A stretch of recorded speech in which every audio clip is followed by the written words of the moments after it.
Hey, good morning. Welcome to the Angus Cheng podcast, July 13, 2026. It's like 7:45 a.m. I woke up really early. I think I woke up at like 5:30 a.m. because, why? I don't know. I guess I slept early and I went hiking yesterday with Candace. So I was pretty tired. But it's good because I've been waking up at like 12. I've been like a bit sick. I'm still a little bit sick. I've been waking up at like 12 p.m. every day. I was thinking like I should just sleep more so that I recover. But I don't know. Maybe that doesn't work. But yeah, let's talk about what I did this week. It's been a pretty lame week, as a lot of weeks are. Last week, I think I said I need to do more stuff so that the week isn't so lame. So this podcast isn't so lame. But I didn't really do that. Be- Mostly because I've been sick this week. Um, but actually, even if I wasn't sick, I probably wouldn't do much because it's really hot and I don't want to go outside. But anyway, Monday, what did I do? Woke up at 12, went out to buy lunch, and I think Candace came over. We were playing on the Steam machine. I was also working on documents, so since Saturday, I think I've been clearing my inbox.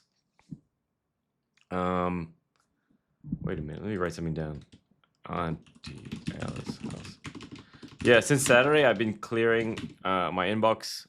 It was at 280 unread messages for the bank statement converter, like business inbox, and the like revenue's been flat, and then monthly recurring revenue has been dropping. So basically, more people are canceling and less people are subscribing, which means that the recurring revenue is dropping, and that's bad. It's still like pretty high, still quite a lot of money, but it's like, if you just let it continue to drop, it's probably going to drop. It may drop to zero, and then, oh no, I have to go get a job or build another app. So, I've been thinking, how can I get this recurring revenue up again? And I think a good way to do it is like to talk to users and find out what they want. So I was like cold emailing active users. I have a lot of active users, and I was cold emailing them, but they weren't really replying. And then I was like thinking, why am I contacting why am I sending out cold emails when I have like 280 unresponded emails in my inbox, like and those emails are like, "Hey, I want this. Hey, I want this." So like just fix their issues, and the product should get better. I mean, some of these they go back to like almost a year ago. Some of them were going back to like September 2025. So replying to an email like from that long ago is it's not really good. I think I probably get one or two support emails a day, and if I reply to them, within 24 hours, the users are basically really happy. It's just a bit annoying because it means like basically if I'm doing some task, I have to kind of drop it to deal with whatever the user has. But sometimes it takes me like 10 minutes to fix a user request. Sometimes it takes like 8 hours, so it really depends. Um, but basically, now that I'm fighting to keep this app alive, I will be replying to inbox. I will be replying to user emails like a lot better. Um, I'm also going to be doing big picture stuff, so like working on big features that should make big changes, but maybe not fix the user's immediate problem. And that's kind of stuff like, I have I have reports that tell me um, when there's like suspected errors in conversions, and I can go through those reports and deal with like the highest priority issues. And that's stuff that the users aren't even requesting, but it's like automatically detected that there's a problem. Um, but I will say the priority is probably going to be user email. So a user email comes in, I'll try to deal with it as quickly as possible, and then when I'm done, I'll go back to whatever feature or like whatever error I've detected in the reports. But yeah, I mean, Monday last week I was just chilling out, playing on the Steam machine, fixed some documents, uh, and we played. Candace and I were playing like Half-Life One on the Steam machine. It runs really well, except, well, it runs well, as in the frame rate's high. I guess that's to be expected. But the auto aim kind of sucks. So it's quite hard to play. But I mean, you can play through it. Candace got pretty far. We got to like I haven't played that game for so long. I think my friend Henrik played it when it first came out, and then I didn't play it until like 2006 or 7, when I was at university, and I just had nothing better to do.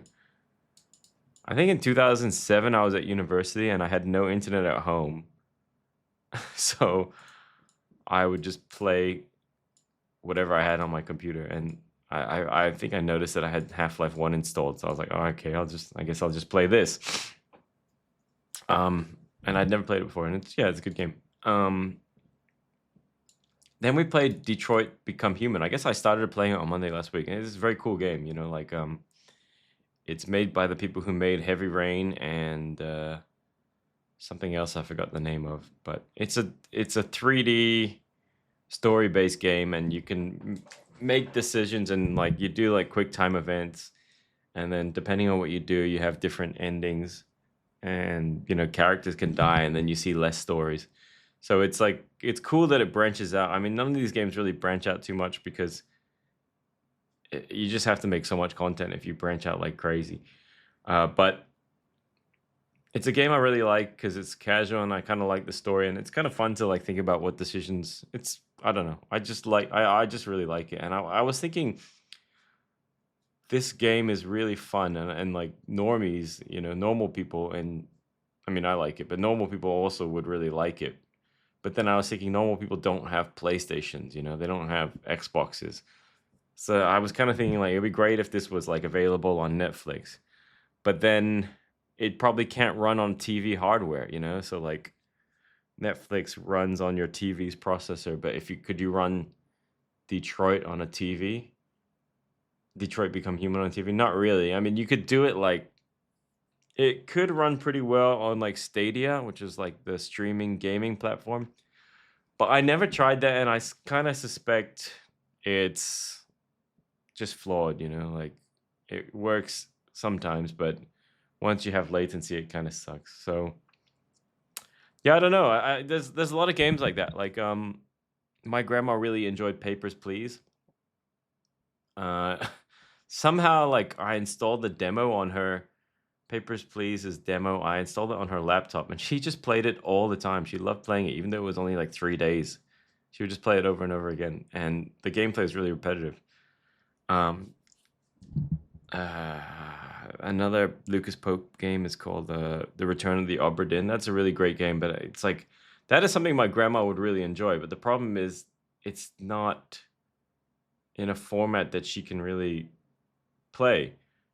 Like I thought my mom would enjoy it as well, so I sat her down at the computer and I said, "Play this," and she just couldn't figure out the first person controls. So it's kind of weird, like that. You look at that game and it's like it's about investigating and taking your time. There's no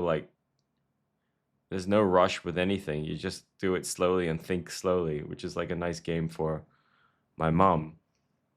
But then something that I thought is not too complicated, which is like the first person controls, is a bit too complicated for her. So, is there a way to dumb that down? Maybe, maybe you put it on Rails or something. And then also, like, if you want my mom to play it, she actually doesn't have any hardware in her house that can run that game. She's got a pretty crappy Windows laptop. I don't think it can run that game. I mean, maybe it can, but maybe not. I don't know. It runs pretty well on my MacBook, and it ran well on my other MacBook, maybe? I can't remember. But anyway, it's just something, I've been thinking about. And we also played Super Meat Boy and Braid on the Steam machine on Monday, so it was a nice day. Tuesday, I woke up still feeling sick. I think my air conditioner is like dirty or whatever. It's moldy or something, so maybe it's making me more sick. Yeah, I just cleared more of the inbox. Oh, and I went to the office, which is like something I don't do very often. So I walked into the office and I signed in. So I pay like 4,000 Hong Kong dollars a month, which is like $500 for like a hot desk. Okay, that's pretty expensive. And I can only go in Monday to Friday between 9 a.m. and 6 p.m. So it's like really a nonsense plan. It's like I can go in there 40 hours a week and I have to pay, X amount of money, like quite a lot of money. And then when I went to sign in, the guy was like, "Oh, just so you know, you can't you can't use this account anymore." And I was like, "Why? What are you talking about?" And he says, you know, "Is this your name? Is this your account?" And I said, "Yes." And he's like, "So your name's Angus Chang?" And I was like, "Yeah, it is." And he was like, "Oh, okay." So like, I'm like mixed. I'm like half Chinese, half Australian, and my name, it looks like a Chinese name. So the guy's like, "Oh, that's not you." It's kind of funny because like it's 20. I joined that office in 2021, so I've been going there for 5 years. He's just like I've seen that guy for like the last year, perhaps, and I go in like 2 or 3 times a week for the last year. And then he suddenly decided, you know what? I need to stop this guy from using this account that he doesn't have permission to use. I'm like, yeah, anyway, it's kind of annoying. It's just irritating, really. More annoyed that like he's, I don't know, just like assuming that I'm like a fraudster or like somebody who does something dodgy. Then what? I guess I just worked clearing the inbox or something. And then Tuesday night I went to my aunt's house for dinner. She lives in like quite a annoying place. Like her house is on a hill, and then the hill is like a run. There's a lot of people on the road to her house has a lot of houses, so a lot of people are going there. But the road is one way, and it's like a winding road. So like, basically, it's really annoying getting there because there's like often traffic jams and like difficult stuff like that. But yeah, we went there. Dinner was quite fun. I was talking to my cousins and hanging out with their kids. And then afterwards, there was like difficulty getting a cab, getting an Uber back for my sister because my sister was with Granny, her husband, and her 2 kids, and like and they got an Uber, and the Uber, the the guy like they booked an Uber, and the guy drove over, waited for a bit, and then just left. But then he drove to my grandma's house without picking them up, and like pretended that he accepted the ride legitimately, which is like kind of a stupid thing to do because it's like, yeah, okay, you'll get away with it if they don't contact customer support, but it's like, it's like $100. It's like $12 US, like as if, and also it's really annoying. Actually, it's like the money is not really the big problem. It's more like, oh, this guy just wasted my time and he's being a dick. Let me just report him. So like, it's kind of stupid of that guy to do that. I understand he was probably frustrated because the house was in a stupid place and it's very annoying driving up there, but you should have just canceled it. Like you can cancel it as well. It's like it's probably not something you're supposed to do as an Uber driver, but I don't know. It's also shitty being an Uber driver. Anyway, Wednesday, more document fixing.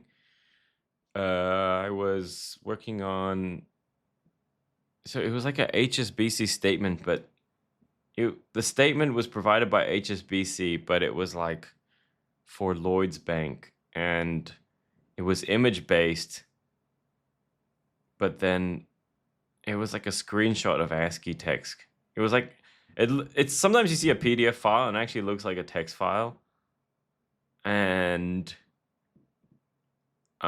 it's got really crappy formatting. It only has one font, monospace fonts, and those can often be really hard to work with. But I fixed that for a customer because it's a big customer, and it was really hard. I basically probably spent the whole day on it. Like when I do bank statement converter, I like in the world of PDFs, you basically just know where the text is and you know the XY width height coordinates for the text, and then you have to try figure out a table from that. But for this statement, the debit column and the credit column kind of the values for those columns kind of overlap. So sometimes the debits, like it's just looking at it, it's kind of hard to tell which one's a debit and which one's a credit. Um, Luckily there was like a marker on the transactions that said like DD or like CR. So DD is probably direct debit, CR is credit of some sort. And then there were other codes like FE, fee or something, or T. I don't know. There were loads of codes, but then I was looking at one code that said CR, and I was like, oh, it looks like every time there's a credit, the code is CR. So maybe I'll just use that to determine whether it's a credit or debit, because the position was like not very. It overlapped, anyway. The bounding box for the value, like 700 or whatever, was overlapping in the debit and the credit column. So it was not clear which column it belonged to, really. So I was like, okay, maybe I'll just use the CR value. But no, there seemed to be other codes that could also be a credit. So I was like, okay, I can't do that. I got pretty close with it, but didn't get it fixed. And then at about 7 p.m., I realized I need to go and host this open mic. I was feeling really not well, but I didn't want to drop out from hosting the open mic because I don't know. I just like I don't like to do it last minute. Like if I'm sick, I'll probably drop out the day before or the morning of. But it was too late to drop out on the day. But probably not actually. I mean, so I went to the open mic. It was I think we had like 10 comedians and then not many in the audience, maybe 6 in the audience. So a bit depressing. I wonder why. Like I guess hot weather and rain is not good for like bars because I guess when it's like stinking hot, everyone just wants to be at home in the air conditioning. And when it's raining, like it's annoying, you don't want to bring an umbrella out or whatever. But yeah, bit of a bummer night at Not Too Sweet. We had 2 new comedians. We had Jack and Terrence or Terry. So shout out to them. They performed for the first time. Jack was roasting Leo, who's not there. He had a few roast jokes for Leo. It doesn't really work when he's not there. It works a bit better when he is there. Yeah, but he wasn't, so that was too bad. But a lot of us knew him. A lot of the comedians know Leo, so I guess it could have worked. But yeah, I had like a really scratchy throat, like was coughing a lot, and my throat was dry. I did a few jokes at the start. I didn't do that much material. And normally I hang out a bit afterwards, but I was just not feeling well, so I went straight home afterwards. I went home and I was like, I fixed the statement I was working on all day. I think I got it done at like 10:45 p.m. And I told the customer, I think they told me it's urgent, so I was like, okay, I'll get it. Like as soon as I get it done, I'll send it over to them. And the customer was happy, which is good. The downside is I don't think anyone else is going to have that format, that statement, because it seems to be like some kind of bulk statement because it was like 600 pages. It was like 600 pages of a PDF. It was a 600-page PDF, and it was going back to like 2019. So it's like a bulk business high volume statement. And yeah, I have not seen that statement before. So it's a bit of it was very one-off, but it did give me some ideas for like how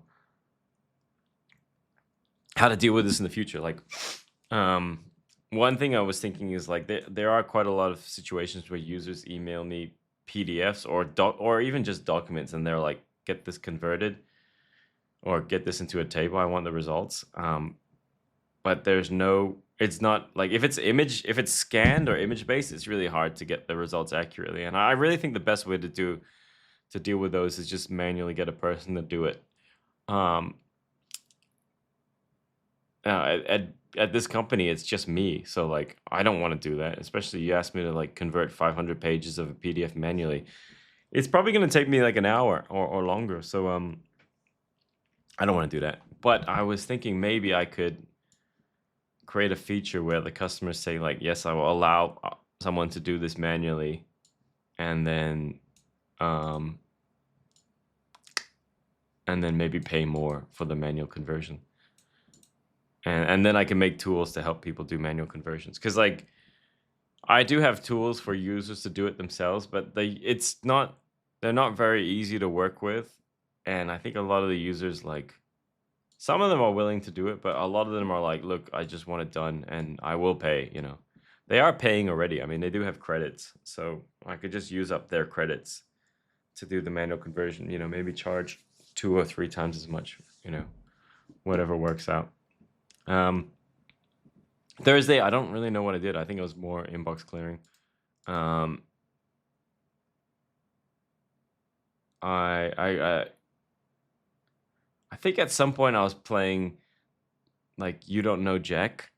So me and Henrik used to play this game, You Don't Know Jack, like in the 90s when we were kids, and we really liked it, you know. But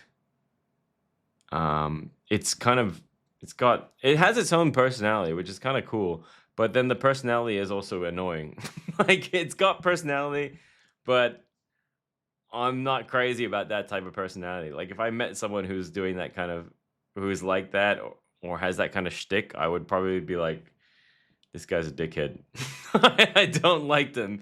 But I was just thinking about the game. I was like, yeah, it's a unique game. It's a trivia game with like a twist, and the questions are not asked straight. They always ask the questions in like a weird way, which just makes it really hard to answer the question. Because sometimes I'm like, what are they even asking? You know. And I've been playing the Jackbox games, which is kind of related to You Don't Know Jack. It's the same company, I believe. So I was thinking, okay, you know, that game was cool in the 90s. I wonder what it's like now. And I think the latest version came out in 2015. It's called, I don't even know what it's called. It doesn't really matter. But I played the latest. I was like, okay, I want to play the latest version. So I researched it and I found the latest version on Wikipedia. And I was like, oh, I actually have this game. It's part of one of the Jackbox packs. So I played it. I played it by myself, which is really sad. And those games, they like to make fun of the players, you know, like if you do something dumb, the game makes fun of you. And I was thinking, okay, I'm playing this game by myself. I wonder if the game's gonna make fun of me. But it didn't. It didn't say, "Oh, what's the matter? You don't have any friends? Why are you playing this game by yourself?" I was expecting something like that, but it didn't do it because I guess, you know, if you are playing this game by yourself, it is really sad. And it's just sometimes it's too sad to make fun of someone, you know. But I played that game and it's visually it looks great. Some of the gameplay modes are good, but a lot of the questions are just super fucking annoying. And a lot of it's like too much jokes and not enough game, if you know what I mean. Like it's like the question is weird, the answers are weird, and you have to try to figure out what they're asking and what the answer is.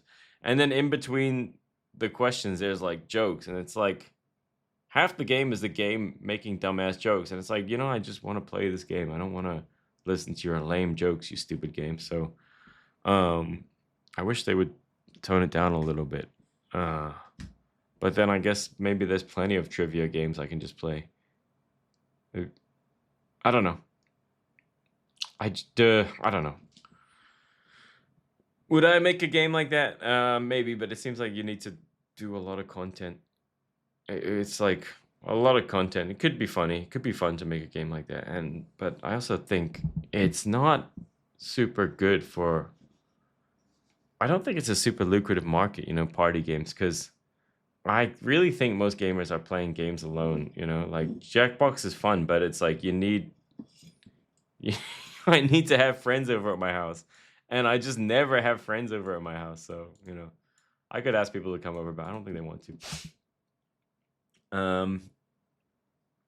Yeah, and then later on Friday, Candace came over and we played some more Detroit Become Human. It's a very cool game. I like playing it, and then later I watched the YouTube videos to see the different endings. But I should stop doing that because like we're in the second half of the game, and it looks like there might be some spoilers. Friday, I found out I'm against Mo in the next roast battle. So shout out to Mo. I think I spent a lot of Friday researching Mo and writing jokes about him. Um, I didn't find that much about Mo. Like, I found some YouTube videos. He's got a podcast. He's got a website. Checked out his LinkedIn, but yeah, I mean, I don't know too much about him. I know he's like used to work in China. I think as an English teacher or something. He used to live in Egypt.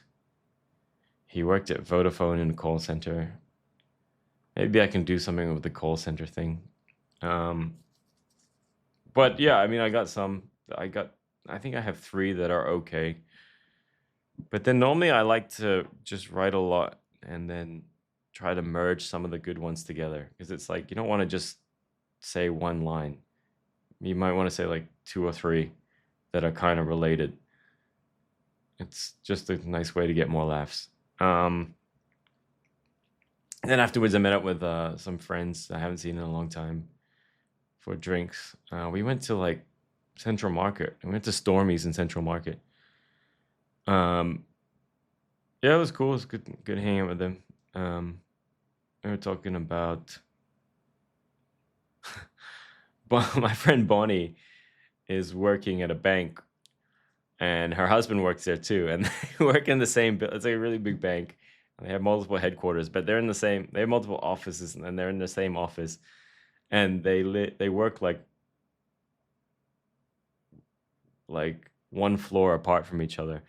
And Bonnie was complaining that her husband doesn't message her at work and ask her if she wants to meet for lunch.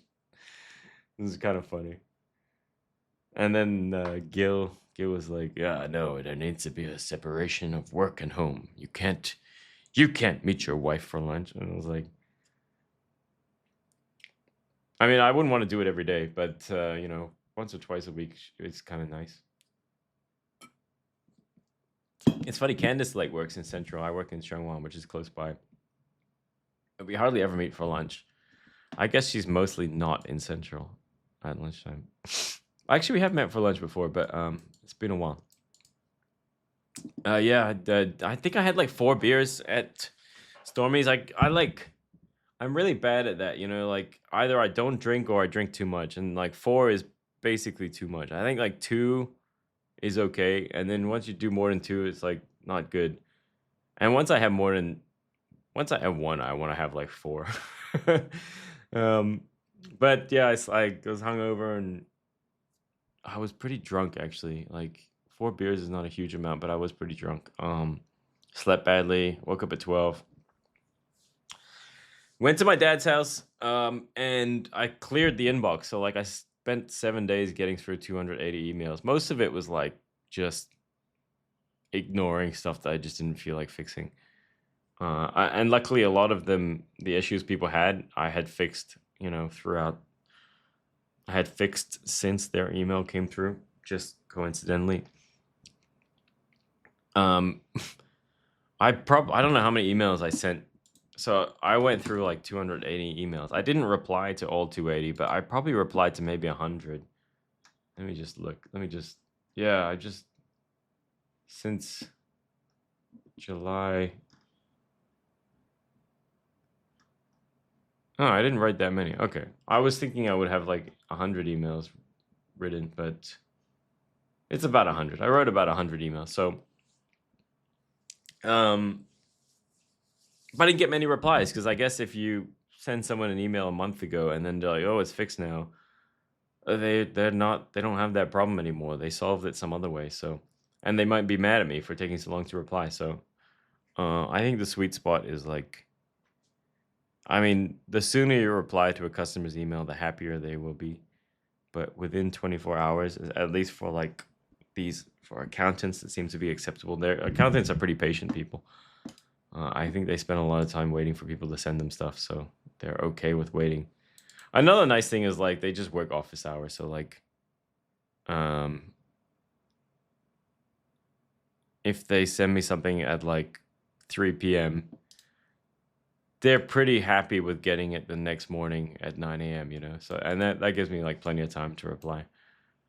So, yeah, cleared the inbox. That was cool. I went to my dad's house. His TV's broken. So he had, or he still has, an 8K Samsung TV, which is like enormous. I don't know how big it is. I think it's over 100 inches, maybe 120 inches. He just loves big TVs. I don't know what his deal with big TVs is. Like to me, after a certain he's a size queen. To me, after a certain size, like it's pretty good. You know, how big does it need to be? And I also like I care more about the software on the TV. So his TV was like a Samsung TV and it runs Tizen, which is Samsung's own operating system. And what that means is you can't install Google Play apps on the TV, which okay, most people don't care. You probably have YouTube and Netflix, but um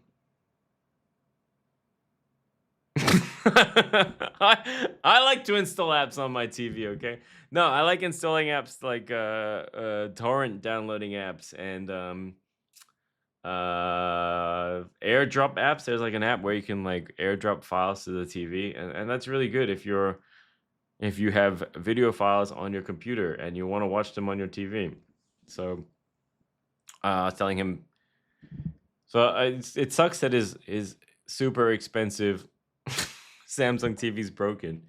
Oh yeah, another thing is like he bought an LG TV that was also like 8K and enormous, and it had a 1 year warranty, and then after like 18 months, it just broke, and so they couldn't fix it. It's out of warranty. He's like, "Well, can you fix it anyway?" And they said, "No, we don't fix these TVs. You can just buy a new one." He's like, "Well, fuck you." And he's like, "I'm never buying an LG product ever again." Which is kind of funny because he spent a lot of money on that TV. So like that TV is it's like 25,000 US dollars. And he's never gonna buy another LG product again. I mean, LG is a shitty company, I assume, and like they're so shitty that they don't care to like treat customers well enough to keep them loyal, you know? Like, I don't know. You my uncle has some story about like my uncle has a really lame story. I won't go into it, but he has this lame story he loves to tell about some really good customer service he got from some fashion brand. And he loves that, like, you know, that story is from like 1988. And he still tells that story and he still loves buying from that company because they did him something really nice in 1988. So, like, you know, I don't know. You do the customer service right and you just like, you retain customers and, you know, they tell other people.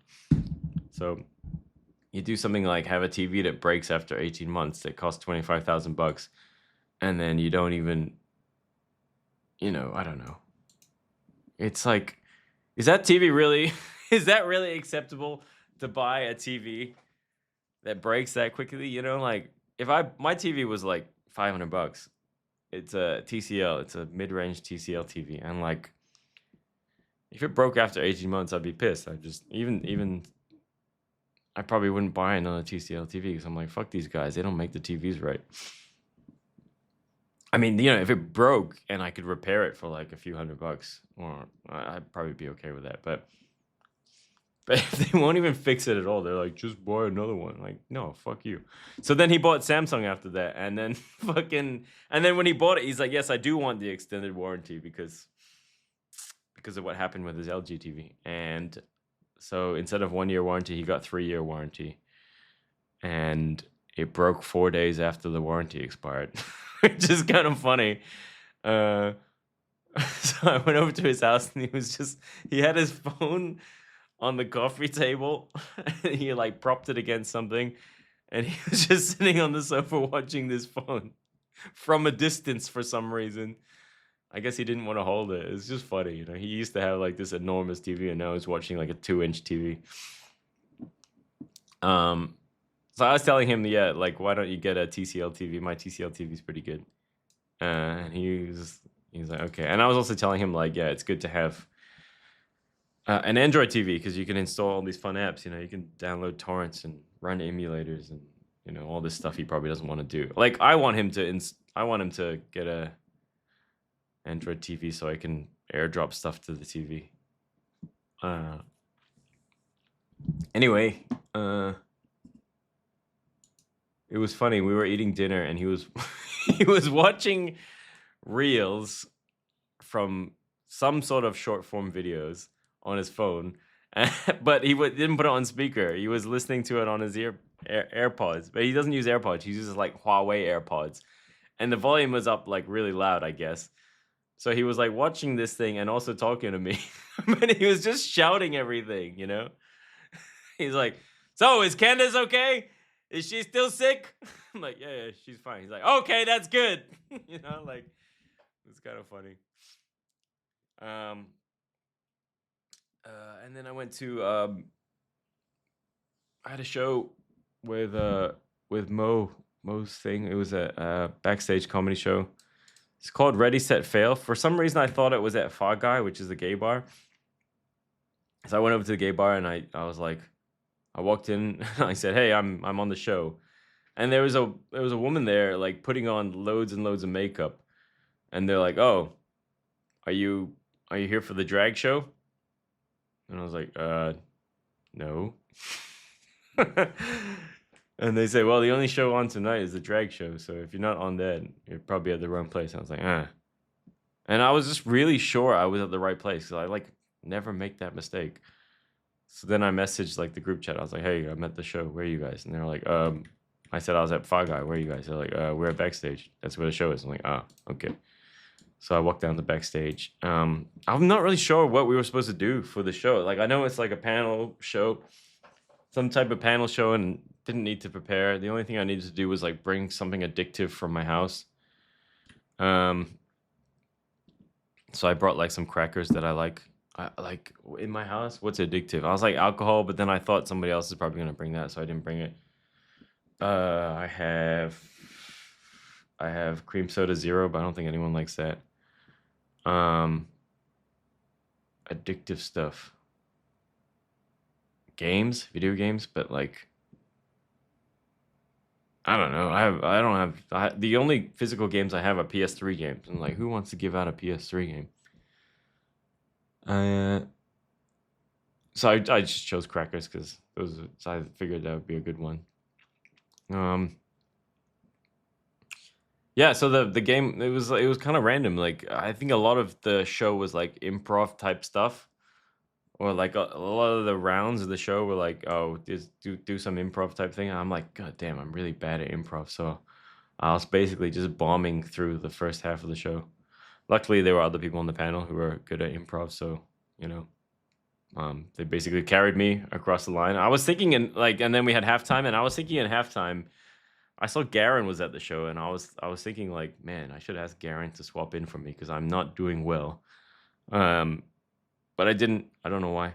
I went to talk to Chad and his friend, and in the intermission, and then in the second half, it was more like joke writing type stuff. Like here's um, and I was much better at that. That went down a lot better. There was a rant section as well, which was a struggle because like I didn't I didn't know that I had to. I don't think I was told to prepare a rant. And maybe I was, but I was supposed to rant about the World Cup, and I was like, Ishan was like, do a 1 minute rant about the World Cup. I was like, what the fuck? I don't know what to say. Um, but the other guys were good at that. Pete did a rant about hamburgers, and he did a rant about steak. I can't remember. But he did two good rants. Maybe he did a rant about Trump. I can't remember. But very very good from Pete Grill. It was nice watching him improv. I've never seen him do improv before. Um, I would like to watch him one day. Uh, yeah, and then afterwards we went to Artifact, which is a bar that Beckley runs, which is around the corner from backstage. It's a cool bar. It's a cool speakeasy. I think it's supposed to look like an alien spaceship. Maybe, I don't know. I think that's what Beckley said. And yeah, it's nice, cool place. We hung out with Chad. I don't know. I just hung out with some of the random people from the show, and just talked to. One of them was a teacher, and we were talking about education, that kind of stuff. Then we went to Peel Street, went to 99 Bottles. Uh, I just met some more people from the show. I met Ishan and some of his friends. And then we went to Bobby's Rebel, hung out there for a bit, and then I went home. Same thing. I was pretty drunk. I probably had 6 drinks, and I slept badly, so I woke up on Sunday, 12 p.m. again. What did I do at home? I just cleaned the dishes, cleaned the house. And then I met Candace at the vet because her bird was behaving weird. So the bird, it seemed like half his body was paralyzed. He's a really small bird. He's like the size of, I don't know. He's a small bird. He fits in your hand. You can hold him in your fist. And she was worried that the bird had a stroke. I was like, I wonder how you treat a bird who has a stroke. So we went up to the vet, and the vet inspected the bird, and she says it looks like some kind of injury, and maybe, I don't know. It's kind of funny the bird got injured because the bird lives in its own cage. I was like, "What did you do, bird?" Maybe the bird got stuck in its leg, got stuck in the bottom of the cage, and it just freaked out and sprained its leg or something. I don't know. But basically, the bird had some scabs on its leg and looked like some kind of injury, some kind of trauma. And they treated the bird with painkillers. I'm like, how do you know how much pain this bird is in, it's very and then how do you administer painkillers to a bird? The vet suggested we drops the painkiller was like a form of liquid, so she suggested we drop it onto an apple, put some drops of this painkiller onto an apple, and the bird can eat the apple. I'm like, okay. Hopefully that works. We're gonna go back to the vet next week. And then after that, we went up to Candace's house. We saw Candace's aunts and uncles. They were hanging out playing mahjong, and we took the dog. We took Shiny to Chifu, and then walked him up to the peak, and then had dinner there, and then walked him back down. And that was, it's nice walking the dog, but then it's also kind of annoying because the dog pulls a lot, and then when you're walking at nighttime, you can't really see where you're going. So I don't know. It's just I like the dog and I like walking with the dog, but I also like walking without the dog, because the dog is kind of annoying sometimes. But I don't know. It's nice having a dog. I just wish we could walk the dog without a lead, but it's possible. You need to figure out what kind of dog. We gotta figure out how nice Shiny is. If he's the kind of dog that likes to fight with other dogs, then I guess we can't. But if he's a sensible, non-fighting dog, then it should be okay. I think Scooby, we let him run around without the lead, but he does freak people out, so it's not very nice. So, possibly it's something that you shouldn't do.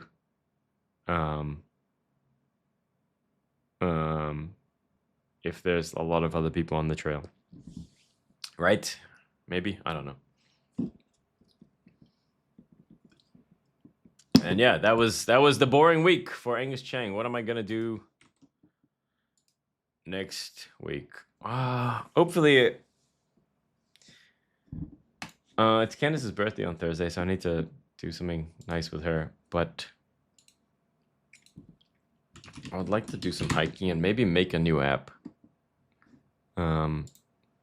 But really, I guess I shouldn't really be making new apps. Instead, I should just be trying to improve revenue for Bank Statement Converter, because